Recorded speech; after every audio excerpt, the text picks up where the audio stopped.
మందమా division KK5 గన్లో Singareni రాష్ట్ర కార్మిక శాఖ మంత్రి వెంకట సత్యనారాయణ జరిగింది. సార్ చెప్పండి, ఈరోజు మీరు మందమా KK5 మంత్రి సార్ ఎలా ఉంది పని స్థలాలు ఎలా ఉన్నాయి కార్మికులకు?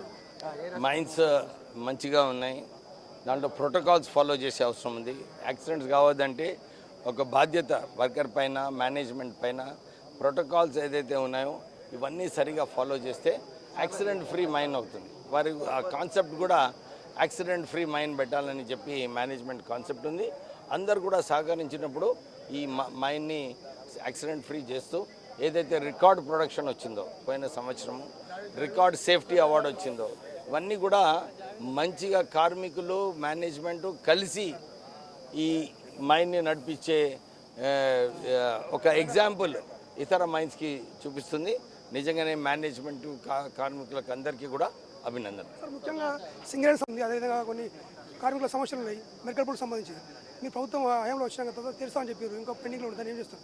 ఇప్పుడే నేను ఇంతకుముందు చెప్పినాను, ముఖ్యమంత్రి ఉప ముఖ్యమంత్రి గారు సింగరేణి యాజమాన్యంని పిలవడం జరిగింది. ఈ వచ్చే వారంలోనే చర్చలు మొదలవుతాయి.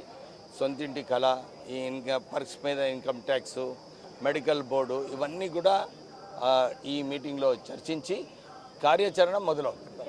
ముఖ్యంగా సింగరేణి కార్మికులు మాత్రం కాంగ్రెస్ పార్టీ ఏదైతే హామీ ఇచ్చిందో డిపెండెంట్ ఎంప్లాయ్మెంట్తో పాటు పని స్థాపన లక్ష్యంగా సొంత ఇంటి కళను నిర్వహిస్తాను ఇప్పుడు మంత్రి వెంకటస్వామి చెప్తున్న పరిస్థితి పడుతుంది.